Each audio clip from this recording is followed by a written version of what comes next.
அனைத்து நேயர்களுக்கும் திண்டுக்கல் ஹரிஹரன் சர்மாவின் பணிவான வணக்கம். ஒவ்வொரு வருடமும் குரு பகவான் பயிற்சி ஆகும் பொழுது அதனால் அதை பார்க்கப்படக்கூடிய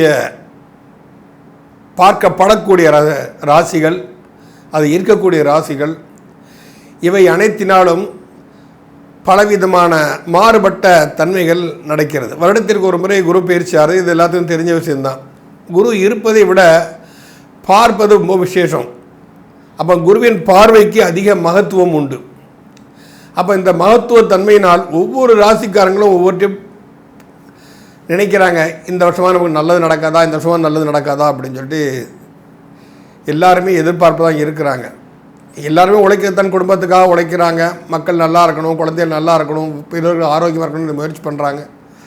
இப்போ இந்த குரு பயிற்சி ஆவதால் என்னென்ன நன்மைகள் நடைபெறும்? அதாவது மே மாதம் 1ஆம் தேதி 1/5/2024, அதாவது சித்திரை மாதம் 18ஆம் தேதி புதன்கிழமை மதியானம் 1 மணிக்கு அவர் மேச ராசியிலிருந்து ரிஷப ராசிக்கு பயிற்சியாகிறார். காலபுருஷ தத்துவ ரீதியாக தர்ம திரிகோணத்திலிருந்து அர்த்த திரிகோணத்தில் மாறுகிறார். தர்மம் என்பது வாழ்க்கையின் நெறிமுறை, அர்த்தம் என்பது பொருளாற்றக்கூடிய தன்மை, பொருளாதார சம்பந்தப்பட்ட விஷயங்கள் எல்லாமே இருக்குது. பொருளாதாரம் வேணும், நாம் எல்லாம் குடும்பத்தோடு வாழணும்னா அதுக்கு பொருளாதாரம் தேவைப்படுகிறது. அந்த பொருளாதார தன்மை உள்ள அர்த்த நெறி தன்மையில் அவர் சஞ்சரிக்கிறார்.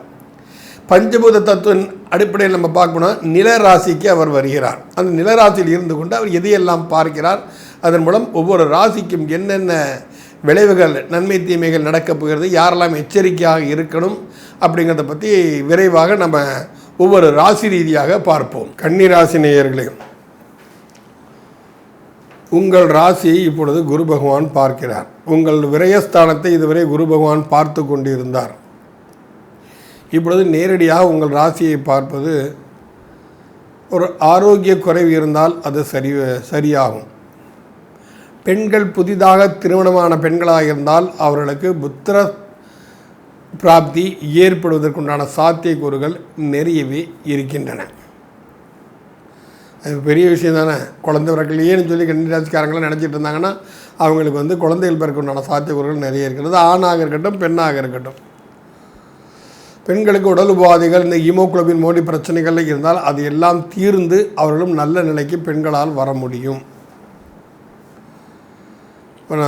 ராசிக்கு குருவோட பார்வை இருக்கிறது ஒரு அதீத விசேஷமான ஒரு விஷயம்தான் அது. ஸோ மனம் தெளிவாக செயல்படும், நினைத்த காரியத்தை சாதிக்கலாம் என்ற எண்ணம் மேன்மோங்கும். அதனால் சில அற்புத நற்பலன்களை கண்டிப்பாக உங்களால் அடைய முடியும். கணவன் மனைவிக்குள் அந்யோன்யம் கண்டிப்பாக ஏற்படும், ஒரு ஈர்ப்பு. அந்த ஈர்ப்பின் மூலம் கணவன் மனைவிக்குள் ஏதாவது பிரிவினை இருந்திருந்தாலும் அது உங்களுக்கு சாதகமாக நடக்கக்கூடிய ஒரு காலகட்டம் என்று தான் நாம் இதை சொல்ல வேண்டும். சரி, உங்கள் ராசியை குரு பகவான் பார்ப்பதால் இது போன்ற விஷயங்களில் உங்களுக்கு உடம்புல தெம்பெல்லாம் ஏற்படும், எல்லாம் கரெக்டு. அடுத்தது உங்கள் ராசிக்கு 3ஆம் இடம் முயற்சி ஸ்தானத்தை அவர் பார்க்கிறார்.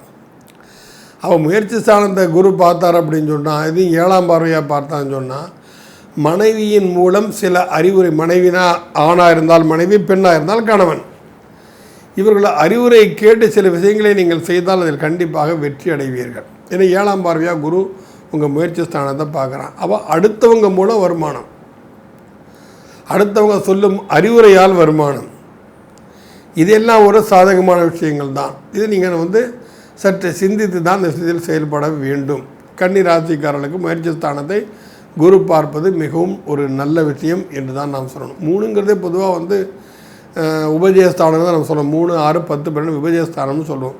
அந்த இடங்களை சுபகிரகங்கள் பார்த்தாலே எடுக்கக்கூடிய முயற்சிகள் எல்லாம் வெற்றிகள் நன்றாக கிடைக்கும் என்பதை நாம் அறுதியிட்டு கூறலாம். அதில் எந்தவித மாற்று கருத்தும் இல்லை.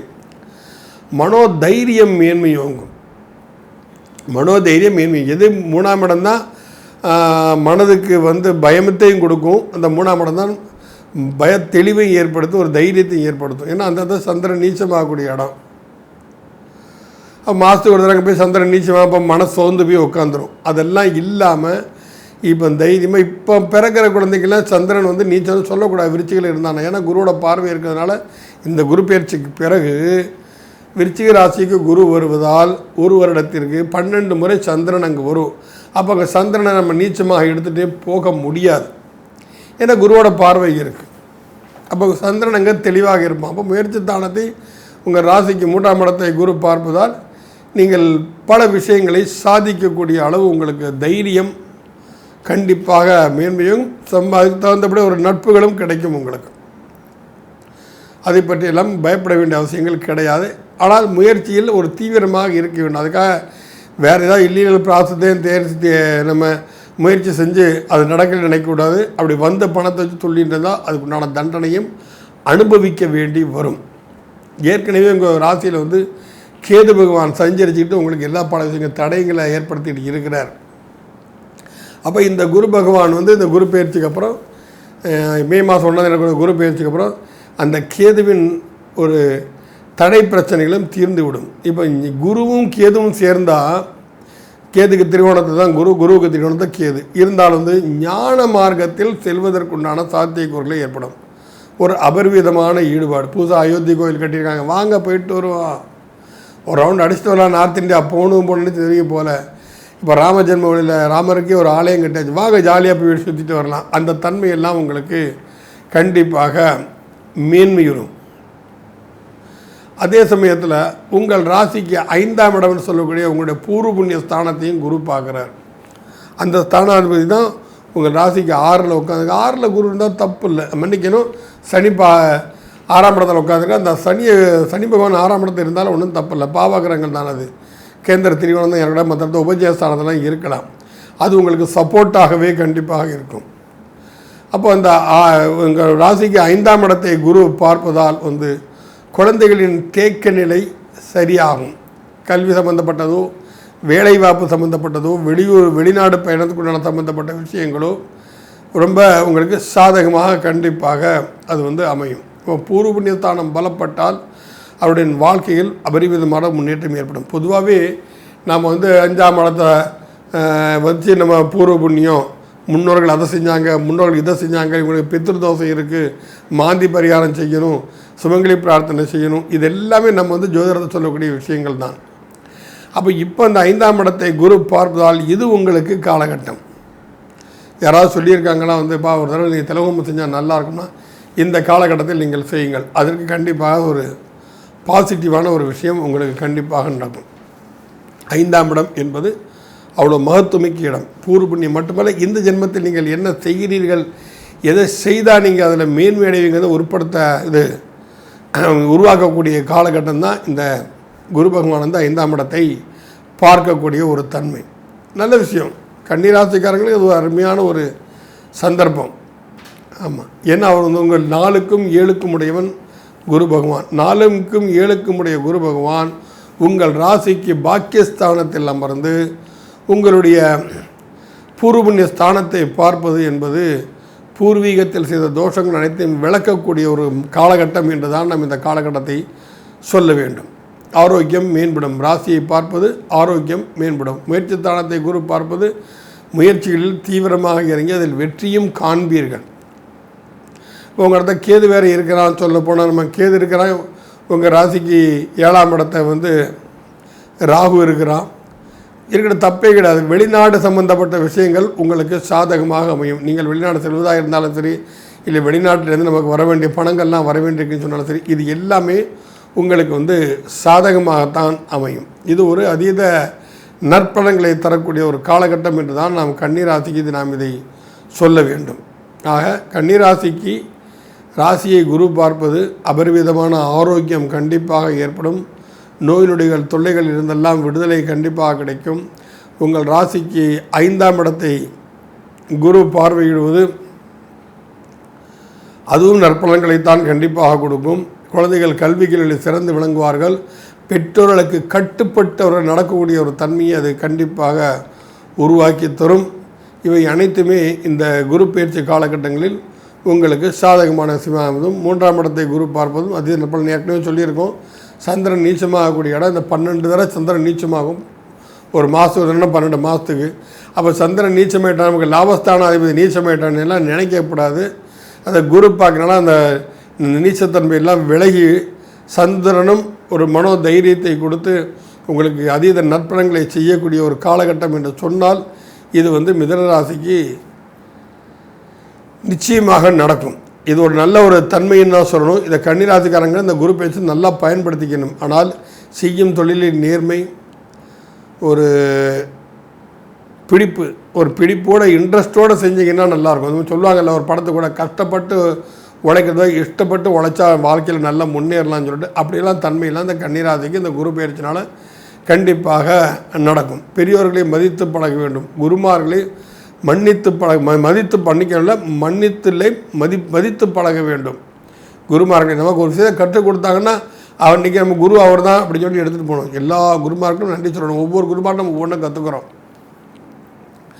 ஒவ்வொரு குருமார்ட்டையும் நம்ம ஒவ்வொன்றும் கற்றுக்கிறோம். நம்ம அப்போ யார் மூலம் நமக்கு வாழ்க்கையில் முன்னேறுமோ அவர்களை என்றுமே நினைத்து பார்க்க வேண்டும். இதெல்லாம் ஒரு சின்ன ஒரு கதைன்னு எடுத்துக்கிட்டிங்கன்னா, ராமானுஜர் ஒரு தடவை திருப்பதியை நோக்கி பயணிச்சுட்டு இருந்தார். அந்த காலத்து எல்லா பக்கமும் வயல்வெளிகள் தான் இருக்கும். சாயந்தரம் மாதிரி தான் சகாக்களோட சேர்ந்து ஒரு பெரிய அரச மரம் ஒன்று இருக்கும் வயக்காட்டுக்கு மத்தியில். அங்கே எல்லோரும் வாங்க படுத்துக்கிடுவோம், இங்கே ரெஸ்ட் எடுத்துகிட்டு நாளைக்கு காலையில் கிளம்பலான்னு படுத்துடுறாங்க. காலையில் எந்திரிச்சு பார்த்தா எது நமக்கு எங்கே போகணுன்னு தெரியல. எங்கே பார்த்தாலும் பச்சை பசையில் வயல்வெளியெலாம் இருக்குது. அப்போ ஒரு விவசாயி அங்கே கோமணத்தை கட்டிட்டு அங்கேருந்து மம்பட்டி காயில் வச்சுக்கிட்டு மடம் திறந்து விடுறதுக்காக வந்துட்டுருக்கான். வந்துட்டா, ஐயா திருப்பதிக்கு போகிற பாதை உங்களுக்கு தெரியுமான்னு. அவர் எனக்கு திருப்பதிக்கு போகிற பாதை எல்லாம் தெரியாது, ஆனால் இந்த பாதை வழியாக கோவிந்தா கோவிந்தான்னு சொல்லிக்கிட்டே ஆட்கள்லாம் நாமம் போட்டு போவாங்க, நான் பார்த்துருக்கேன் அப்படின்னா, சரி இதுதான் வழின்னு சொல்லிட்டு 2 படி எடுத்து வச்சுட்டு திரும்பி பார்த்து தன் சீடர்களை சொல்லுவார். இன்றைக்கி இவர் நமக்கு வழிகாட்டியாக இருந்திருக்காரா, இன்றைக்கி இவர் தான் நமக்கு குரு. விவசாயி வயலில் வேலை செய்கிற விவசாயிகள் இவர் தான் நமக்கு குரு, அவருக்கு எல்லாத்தையும் ஒரு நன்றியை சொல்லிட்டுங்கன்னு எல்லோரும் நன்றியை சொல்லிட்டு போவாங்க. இதுதான் மேன்மை தன்மையை கொடுக்கக்கூடியது. ஒரு குருவினால் மேன்மை அடைய வேண்டும் என்று சொல்லப்போனால் இந்த குருவின் தன்மைக்கு ஏற்ப நம் வாழ்க்கையை பயன்படுத்தி கொண்டால் நல்லாயிருக்கும். இப்போ குருன்னு ஒருத்தரை நியமித்து அந்த குருவை வணங்கி அந்த குருவின் அனுமதி பெற்று எந்த காரியத்தை நீங்கள் செஞ்சாலும், தீர்த்த யாத்திரை போகிறேன் குருவை எங்களுக்கு ஆசீர்வாதம் பண்ணுங்கள், இப்படி நம்ம பிரார்த்தனை பண்ணணும். பிரார்த்தனை பண்ணிவிட்டு நம்ம போனோம்னா குரு பகவான் பரிபூர்ண அனுகிரகம் கண்டிப்பாக உங்களுக்கு கன்னிராசிக்கு கிடைக்கும். அதன் மூலம் உங்கள் வாழ்க்கை தன்மை மேன்மையுறும். இந்த கன்னிராசின்னு எடுத்துக்கிட்டால் அந்த ராசிக்கு கிட்டத்தட்ட ஒரு 80% சாதகமான சூழ்நிலை தான் இருக்கிறது. அதனால் நீங்கள் அஞ்ச வேண்டிய அவசியம் இல்லை. குரு பார்க்க கோடி புண்ணியம் என்பதை இந்த குரு பயிற்சியை நீங்கள் கட்டாயம் அனுபவிப்பீர்கள். காரணம், கன்னிராசிக்கு பாக்கியஸ்தானத்தில் குரு உட்கார்ந்துருக்கிறான். பாக்கிய உன்னதி மேற்படும். ஆக இது ஒரு அற்புதமான விஷயம். அடுத்தவர் உழைப்புக்காக, அடுத்தவர் முன்னேற்றத்திற்காக நீங்கள் பொதுநலனோடு நடந்து கொண்டிருக்கிறீர்கள். கன்னிராசிக்கும் கிட்டத்தட்ட ஒரு 80 பாயிண்ட் இவங்களுக்கு சாதகமான ஒரு சூழ்நிலை தான் இந்த குரு பயிற்சின்னு நாம் சொல்லணும். நன்றி, வணக்கம். கன்னிராசி நேயர்களுக்கு வணக்கம். இந்த வருடம் குரோதி வருடத்தில் பிறக்கக்கூடிய புத்தாண்டும் குரு பயிற்சி மே மாதத்தில் வரக்கூடிய குரு பயிற்சி பலன்களும் உங்களுக்கு எப்படி இருக்குன்னு பார்க்கலாம்.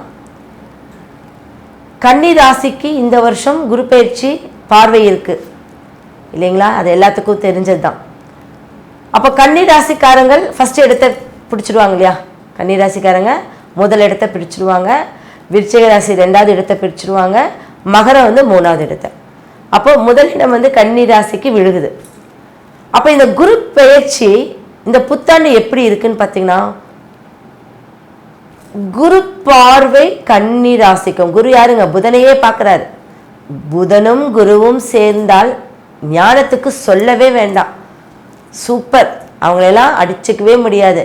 அப்போ அந்த ஆதிக்கம் பெற்றவங்களாம் எப்படி இருப்பாங்கன்னு பார்த்தீங்கன்னா, நல்ல ஒரு திறமை மிக்கவர்கள், ஆசிரியர்கள், மற்றவர்களை வழிநடத்தி செல்லக்கூடியவர்கள், இராணுவ அதிகாரிகள், இதெல்லாம் என்னவா இருக்குங்க? இராணுவ அதிகாரிகள், நல்ல ஒரு அதிகாரம் செய்யக்கூடியவர்கள், நல்ல விஷயத்துக்கு அதிகாரம், புரியுதுங்களா? அப்ப அந்த அமைப்பை இந்த குரு வலயத்துக்குள் காலபுருஷத்துக்கு 2ஆம் இடமாக பார்வை இடும்போது நேரடியான ஒரு பார்வை அவர்களுக்கு விழுகிறது. அப்ப அந்த ராசி நாதன் எப்படி பலம் பெறுவாருன்னு பார்த்துக்கோங்களேன். அப்ப இந்த வருஷம் என்னெல்லாம்னா, நான் ஒரு எல்லாத்தையும் வச்சு ஒரு பிஸ்னஸ் பண்ணணும், நான் ஒரு கோயில் ஆன்மீகவாதியாகவும் இருப்பார்கள். அப்போ நான் ஒரு கோயில் கட்டணும், ஒரு அறக்கட்டளை ஆரம்பிக்கணும், நான் ஒரு ட்ரஸ்ட்டு ஆரம்பிக்கணும், அடுத்தது ஒரு ஒரு பொது உடைமைக்கு நான் வரணும், இப்படியும் சில பேர் இந்த வருஷம் இருப்பாங்க. அவங்களுக்கு எப்படி வர்றது, எந்த மாதிரி செயல்படுத்துறதுனே தெரியாது. ஆனால் அதெல்லாம் அவங்களுக்கு நடத்தி கொடுக்கும்.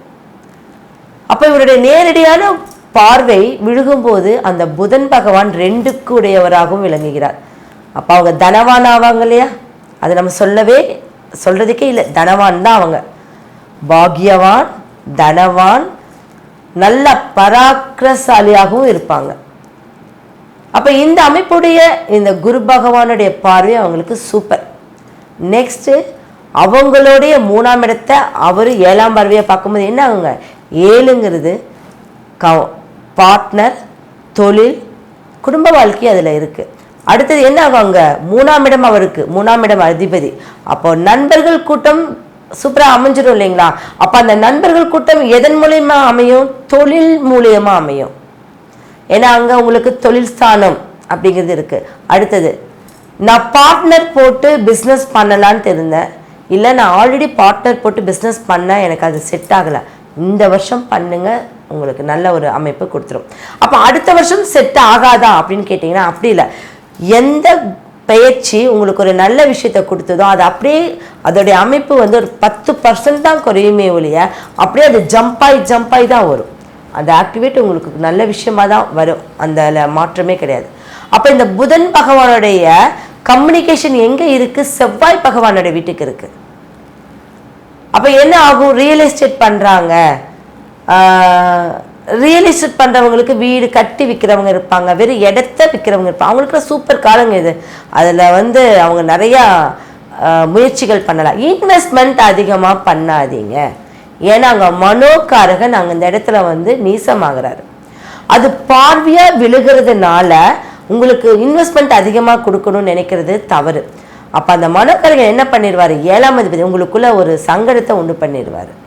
அதனால் நீங்கள் இன்வெஸ்ட்மெண்ட்டை கொஞ்சம் குறைச்சிக்கிட்டு நீங்கள் எதில் வேணாலும் நீங்கள் வந்து பிஸ்னஸ் பண்ணலாம், ஒரு ட்ரேடிங் பண்ணலாம், உட்கார்ந்த இடத்துல இருந்து நீங்கள் யாருக்காவது நீங்கள் ஒன்று செஞ்சு கொடுத்து அதில் வருமானம் அடையலாம். அடுத்தது ரொம்பலாம் உழைக்க மாட்டீங்க, நான் வந்து காடுக்கு போகிறேன், நான் காட்டுக்கு போகிறேன், நான் வந்து ஒரு விவசாயம் பார்க்குறேன், எல்லாம் இருந்தாலும் அதையே நீங்கள் முன்னின்று செயல்படுத்த மாட்டீங்க. நீங்கள் மற்றவங்கள வச்சு வேணால் செயல்படுத்துவீங்களே ஒழிய நீங்கள் செயல்படுத்துறது ரொம்ப கம்மி.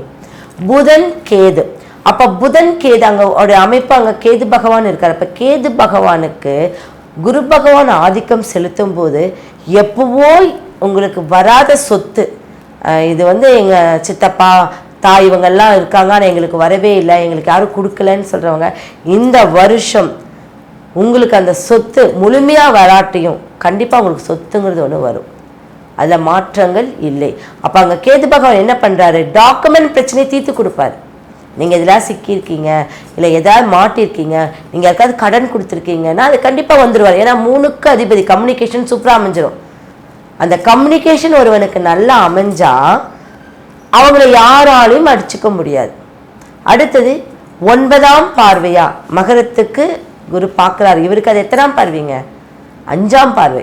அப்போ 5ங்கிற ஸ்தானம் மனசு இல்லையா, திருமணம், காதல் திருமணம், நல்லா டீப்பாக லவ் பண்ணுறாங்க, அது உண்மையான அமைப்பாக இருந்தால் கண்டிப்பாக அது நிறைவேறிடும். திருமண தடை இந்த வருஷம் உங்களுக்கு இருக்கவே இருக்காது. கல்யாணம் வந்து கூட நின்றுக்கும் இந்த கன்னிராசிக்காரங்களுக்கு போன வருஷம், அதெல்லாம் இந்த வருஷம் உங்களுக்கு இருக்காது. திருமண தடை இருக்காது, சுப காரியங்களில் தடை இருக்காது. அடுத்தது குழந்தைகளால் உங்களுக்கு பிரச்சனைகள் இனிமேல் இருக்காது. குழந்தைகளுக்கு ஒரு நல்ல வாழ்க்கை அமையலைங்கிற கவலை உங்களுக்கு இருக்காது. அடுத்தது உடம்பு பிரச்சனை, உங்களோட உடம்பால் இதை தூக்க முடியல அதை தூக்க முடியலன்னு இருக்கிறவங்களுக்கெல்லாம் இருக்கும். ஆனால் அதுலேருந்து மீண்டு வரக்கூடிய கேது பகவான் யாருங்க, வைத்தியர். அப்போ அவர் வந்து என்ன வைத்தியர், அவர் வந்து சித்தா வைத்தியர், அலோபதி கிடையாது, இங்கிலீஷ் மெடிசன் கேது பகவான் கிடையாது. அப்போ அவர் நாட்டு மருந்து கூடியவராகவும் வீட்டு முறைப்படி ஒரு மருத்துவம் செய்யக்கூடியவராகவும் தான் கேது பகவான். அப்போ புதன் யாரு, புதன் படிப்புக்கு உகந்தவர். அப்போ இந்த 2 பேர் சேரும்போது இந்த வருஷம் நிறையா பேர் வந்து மெடிக்கல் ரீதியாக படிப்பீங்க.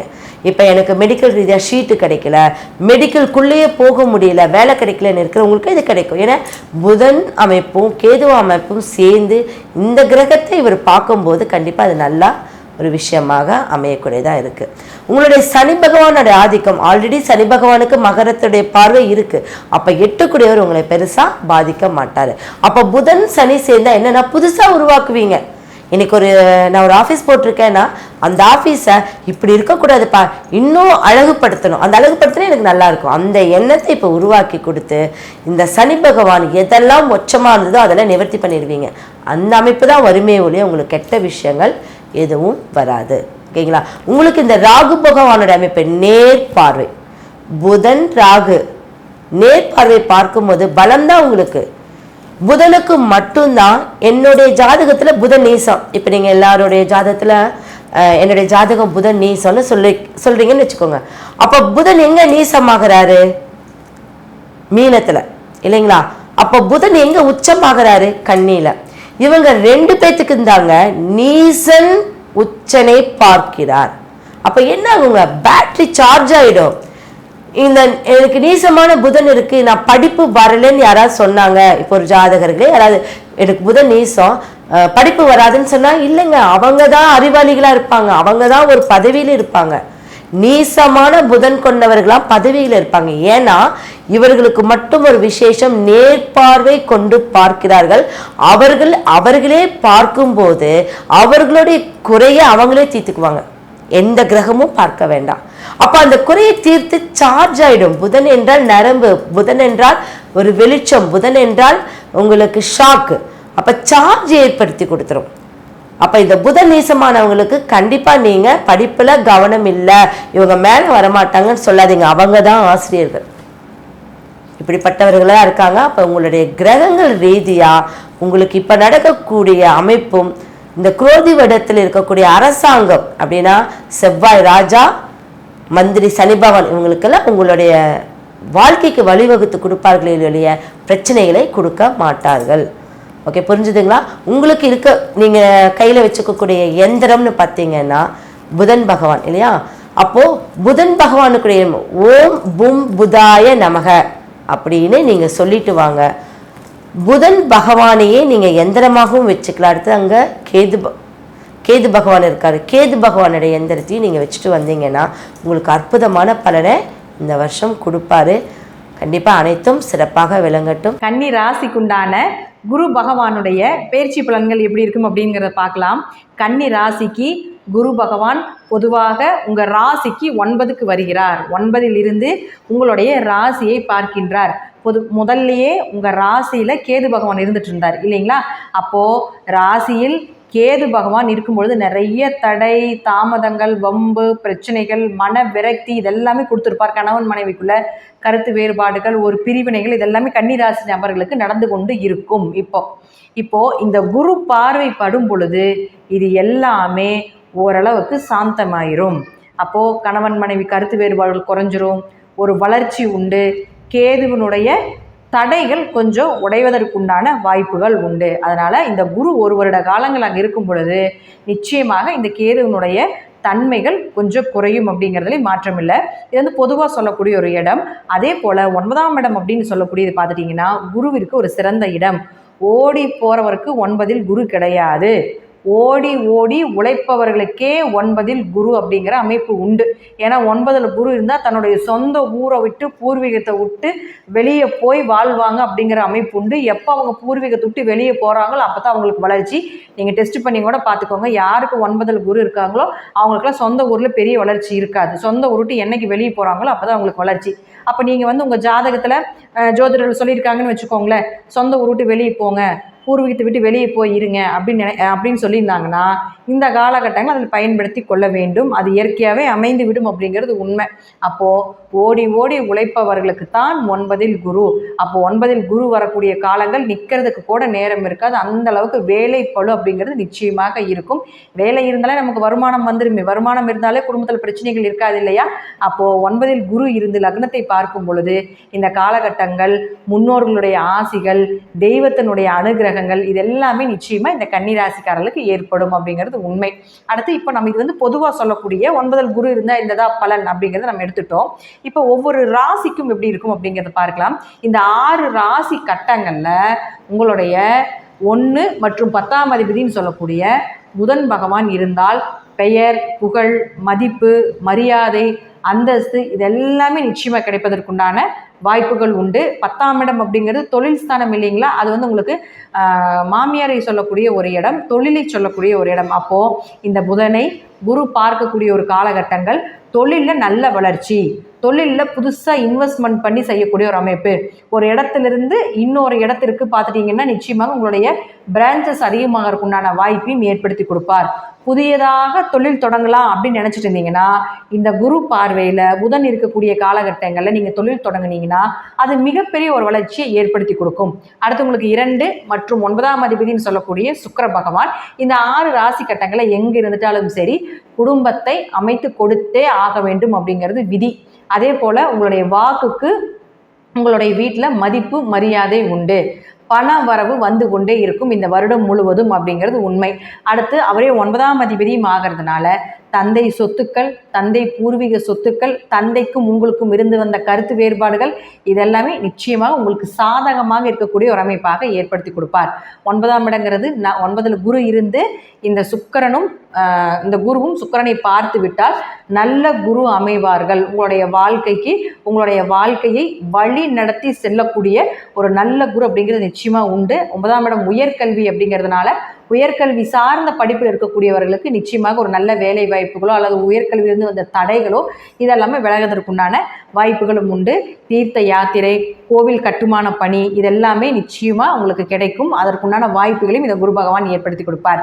அடுத்து 3 மற்றும் 8ஆம் அதிபதினு சொல்லக்கூடிய செவ்வாய் இந்த 6 ராசி கட்டங்கள் எங்கிருந்தாலும் சரி முயற்சிகள் கைகூடும், வெற்றி உண்டு, காரிய ஜெயம் உண்டு. இளைய சகோதரர்கள் மூலமாக உதவிகள், மாமியார் மூலமாக மாமனார் மூலமாக நிச்சயமாக உதவிகள் கிடைப்பதற்குண்டான வாய்ப்புகள். அதே உங்களுக்கு 8ஆம் அதிபதியாக இருக்கிறதுனால கண்டங்கள் விலகுவதற்குண்டான வாய்ப்புகள், ஆயுள் பலம் அதிகமாவது, திடீர் பணவரவு, திடீர் அதிர்ஷ்டங்கள் இதெல்லாமே நிச்சயமாக கிடைப்பதற்கு வாய்ப்புகள் உண்டு. பணம் வெளியே நிற்கிது வராமல் இருக்குது அப்படின்னு நினச்சிங்கன்னா இந்த செவ்வாயை குரு பார்த்து விட்டால் உங்களுக்கு இந்த 6 கட்டங்களில் செவ்வாய் எங்கே இருந்தாலும் உங்களுக்கு பண வரவு நிச்சயமாக உண்டு. வெளியே கொடுத்த பணம் எல்லாமே உங்களுக்கு கை வந்து சேருவதற்குண்டான வாய்ப்பையும் ஏற்படுத்தி கொடுப்பார். அடுத்து உங்களுடைய ராசிக்கு 4 மற்றும் 7ஆம் அதிபதினு சொல்லக்கூடிய குரு பகவானே உங்களுக்கு 4ஆம் அதிபதியுமாகி 7ஆம் அதிபதியுமாகி 9ல் இருக்கும் பொழுது 4 குடையர் 9ல் இருந்தால் தாய் மூலமாக உதவிகள், தந்தை மூலமாக உதவிகள், வீடு மனை சொத்துக்கள் கிடைப்பது, பூர்வீக சொத்துக்கள் மூலமாக ஒரு அதிர்ஷ்டங்கள் கிடைப்பது, அதே போல் வண்டி வாகனங்கள் வாங்கக்கூடிய ஒரு அமைப்பு இதெல்லாமே நிச்சயமாக ஏற்படுத்தி கொடுப்பார். அப்போ அவரே உங்களுக்கு 7ஆம் அதிபதி 9ஆம் வீட்டில் இருக்கிறதுனால திருமணம் கைகூடி வரும். திருமணம் சார்ந்த விஷயத்திலிருந்து வந்து தடைகள் உடையும். பார்ட்னர் போட்டு தொழில் பண்ணிட்டு இருக்கக்கூடியவர்களுக்கு ஒரு நல்ல சாதகமான பலன், வியாபாரங்கள் செழிப்பாக இருக்கக்கூடிய ஒரு அமைப்பு இதெல்லாமே நிச்சயமாக ஏற்படுத்தி கொடுப்பார். வீட்டில் ஒரு சுப நிகழ்ச்சிகள் நிச்சயமாக நடந்தே தீரும் அப்படிங்கிறதுலையும் மாற்றமே இல்லை. அடுத்து உங்களுடைய ராசிக்கு 5 மற்றும் 6ஆம் அதிபதினு சொல்லக்கூடிய சனி பகவான் இந்த 6 ராசி கட்டங்கள் எங்கே இருந்தாலும் சரி சனி பகவான் அப்படின்னு சொன்னாலே உங்கள் ராசிக்கு அதிர்ஷ்டத்தை சொல்லக்கூடிய ஒரு கிரகம். அப்போது இந்த 6 கட்டங்கள் இருந்தாலும் உங்கள் ஜாதகத்தில் அதிர்ஷ்டமான ஜாதகமாக இருந்தாலோ அல்லது விபரீத ராஜயோகத்தை கொடுக்கக்கூடிய ஒரு ஜாதகமாக இருந்தாலோ இந்த சனியை குரு பார்க்கும் பொழுது நிச்சயமாக என்ன பண்ணுவாருங்க, அதிர்ஷ்டங்கள் பெருகும், விபரீத ராஜயோகங்கள் ஏற்படும். குழந்தைகள்னால் உங்களுக்கு ஒரு மதிப்பு மரியாதை நிச்சயமாக உண்டு. குழந்தை சார்ந்த விஷயத்தில் உங்களுக்கு ஒரு சந்தோஷமும் மகிழ்ச்சியும் உண்டு. புதியதாக மழலை செல்வங்கள் குழந்தை பிறப்பதற்குண்டான வாய்ப்புகளும் உண்டு. இந்த 6 ராசி கட்டங்களில் சனி பகவான் இருந்தால் மட்டும் குழந்தைக்குண்டான ட்ரீட்மெண்ட் எடுங்க, இல்லைன்னா எடுக்க வேண்டாம், அது உங்களுக்கு ஃபெயிலியரை கொடுத்து விடும் அப்படிங்கிறது அமைப்பு உண்டு. அதே போல் வேலை வாய்ப்பு 6ஆம் இடங்கிறது வேலை வாய்ப்பு, போட்டித் தேர்வு, அரசு தேர்வுலாம் 6ஆம் இடம் தான். அப்போ இது எல்லாமே உங்களுக்கு அரசு தேர்வுகள் மூலமாக உங்களுக்கு ஒரு வெற்றி கிடைக்கக்கூடிய ஒரு அமைப்பு, உத்தியோகம் கிடைக்கக்கூடிய ஒரு அமைப்பும் உண்டு. 6ஆம் இடங்கிறது கடன், நோய், வம்பு வழக்குகளை சொல்கிறதுனால கடன் விலகும், நோய் சம்பந்தப்பட்ட பிரச்சனைக்கு நல்ல மருந்துகள், நல்ல மருத்துவர் கிடைப்பார். அதே போல் இந்த இடத்துல சனி இருக்கும் பொழுது மட்டும் கேஸ் மூவ் பண்ணுங்க, அப்போ தான் அது உங்களுக்கு சாதகமாக இருக்கக்கூடிய ஒரு அமைப்பையும் நிச்சயமாக இந்த குரு பகவான் ஏற்படுத்தி கொடுப்பார். அடுத்து 12ஆம் அதிபதினு சொல்லக்கூடிய சூரியன் இந்த 6 ராசி கட்டங்களில் எங்கே இருந்தாலும் சரி பயணத்தினால் ஒரு நன்மை, நல்ல உறக்கம், வெளிநாடு வெளியூர் பயணங்கள் நிச்சயமாக உண்டு. தீர்த்த யாத்திரை செல்லக்கூடிய ஒரு சூழ்நிலைகள், குடும்பத்தோடு சென்று சந்தோஷமாக இருக்கக்கூடிய ஒரு காலகட்டங்கள், கணவன் மனைவிக்குள்ளிருந்து வந்த கருத்து வேறுபாடுகள் விலகி ஒரு அந்யோன்யம், வேலைக்காக வெளிநாடு வெளியூர் செல்லக்கூடிய ஒரு அமைப்பை ஏற்படுத்தி கொடுப்பார். அல்லது சும்மாவாவது ஒரு சுற்றுலாவாவது போயிட்டு வரக்குண்டான அமைப்பையும் நிச்சயமாக இந்த குரு பகவான் ஏற்படுத்தி கொடுப்பார். இப்போ 7 கிரகத்துக்கும் சொல்லியாச்சு. ராகு கேதுக்கள் இருக்காங்க இல்லைங்களா? அப்போ ராகு கேதுக்களை குரு பார்க்கும் பொழுது அதை அதிகப்படுத்தி கொடுப்பார் அப்படிங்கிற அமைப்பு உண்டு. ராகுவை குரு பார்க்கும் பொழுது உங்கள் ஜாதகத்தில் ராகு என்ன நிலையில் என்ன கட்டத்தில் இருக்காரோ, எந்த பாவகத்தில் எந்த மாதிரி விஷயத்தை கொடுக்க நினைக்கின்றாரோ அதை அதிகப்படுத்தி கொடுப்பார். கேதுவும் அதே போல தான். தோஷங்கள் இருந்தாலும் ராகு கேதுக்களுக்கு குரு பார்க்கும்போது தோஷ நிவர்த்தியாகும். ராகுவால் ஒரு வளர்ச்சியும், கேதுவால் அந்த கட்டத்தை சார்ந்த ஒரு ஞானத்தையும் நிச்சயமாக ஏற்படுத்தி கொடுப்பார் அப்படிங்கிறதுல மாற்றம் இல்லை. அடுத்தது உங்களுக்கு இந்த நம்ம 9 கிரகத்தையும் பார்த்தாச்சு. இப்போ குரு அப்படின்னு சொல்லக்கூடியவர் உங்களுடைய 1ஆம் வீட்டை பார்க்கின்றார், 3ஆம் வீட்டை பார்க்கின்றார், 5ஆம் வீட்டை பார்க்கின்றார். மதிப்பு, புகழ், மரியாதை, பெயர், புகழ் எல்லாமே கிடைக்கும். விஜய் வீரிய ஸ்தானம், தைரியமாக வெற்றிகள் கிடைக்கக்கூடிய ஒரு அமைப்பு. 5ஆம் இடம், குலதெய்வம் உங்கள் வீட்டில் வாசம் செய்யக்கூடிய ஒரு அமைப்பு. இது எல்லாமே நிச்சயமாக உண்டு, பயப்படாமல் இருக்கலாம். கன்னிராசியை பொறுத்த வரைக்கும் பார்த்தீங்கன்னா இந்த 1 வருடம் கேது பகவானுடைய தாக்கம் கொஞ்சம் குறைவாக இருக்கும். நான் சொல்லக்கூடிய கருத்துக்கள் 80% நிச்சயமாக பலிதமாவதற்குண்டான வாய்ப்புகள் உண்டு. உங்களுடைய தசாபுத்திப்படி நான் சொல்லக்கூடிய கருத்துக்கள் சிறிது மாறுபடலாம்.